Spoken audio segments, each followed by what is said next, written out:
Hi, you guys. Happy Monday night. We're going to work on something together that is sort of a save and a fix and a thank goodness I had it because it's Monday night, right?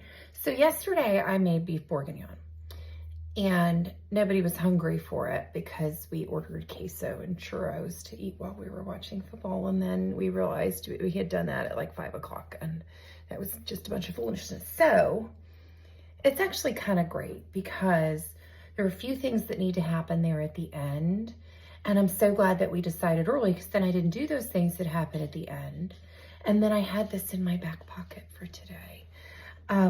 So when it sits in the fridge all night, you see those little islands of fat. That's another good reason to have done it last night. So I have a ladle with holes in it. And I'm going to take some of that out and just, normally I would do this over by the trash, but I'm going to do it in a little bowl so that we can stay together. And you don't have to get rid of all of the fat, Oh, that's funny. That's a piece of celery that had fat in it, like ants on a log. Because the fat is good, but like you don't really need it, like that much fat, and cook it. And so I guess we can talk about that. Like this beef bourguignon was one of the first things we made together, which is because I started making these videos at the request of a friend of mine during the pandemic because I couldn't tell her how to make what I had brought her. And, okay. So the way we do beef bourguignon, just a quick refresher, is you cut up your piece of meat, whatever it is, your beef. I use a chuck roast. And then you kind of, you roll it around in some flour. Stop it, Winston. And he is the world's hungriest dog. And then you brown it on all sides in some olive oil and bacon grease because yesterday was Sunday, so we had bacon again. So as I said, I'm not going to get all this fat out. But anyway, and then then after you do that, what do? You deglaze it with, you put the onions in the fat, cut pole to pole, right? Because then they stay together better in braising. And then you add all of your kind of liquids, your red wine and your beef stock and your herbs. And then I always add my mushrooms at the end. And the best way to do this, and this is a Julia Child thing. Best way to do that is to saute them in butter and then add them towards the end of the cooking. So what we're going to do is, even though we did the beef in some flour, I have a little bit of fat just floating up there. We might be able to have a second chance at making a roux just to make sure that our sauce is thick enough. So that's, I took most of the fat off that. So I'm going to put that over here and turn the heat on that and get that moving. Get it up to temperature, as they say. And then these guys, this thing loves ticking at me. Oh, it's because this back here is cold. It thinks it's wet. I guess I should turn it on and just get that guy to stop freaking out on me. But it's sort of irritating that this happens all the time. Fancy stove.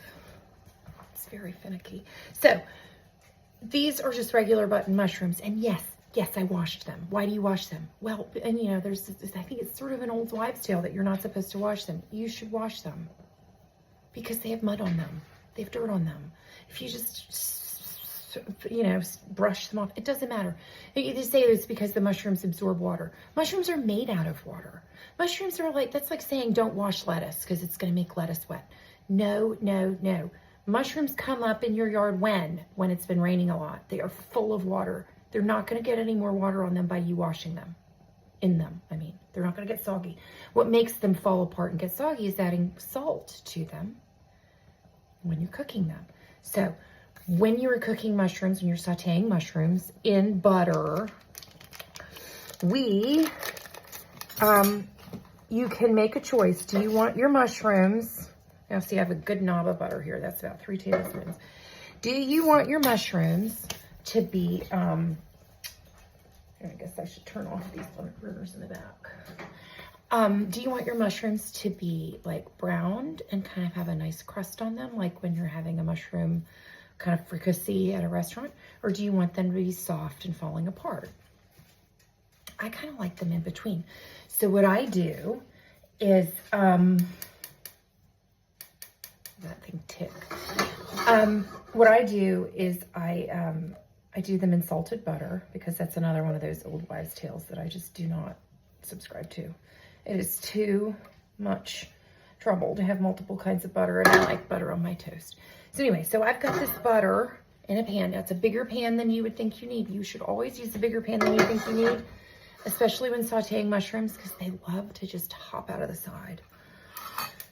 So anyway, there's this.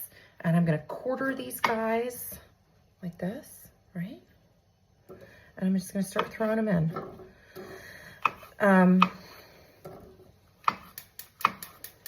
Tick, tick, tick, tick, tick, tick.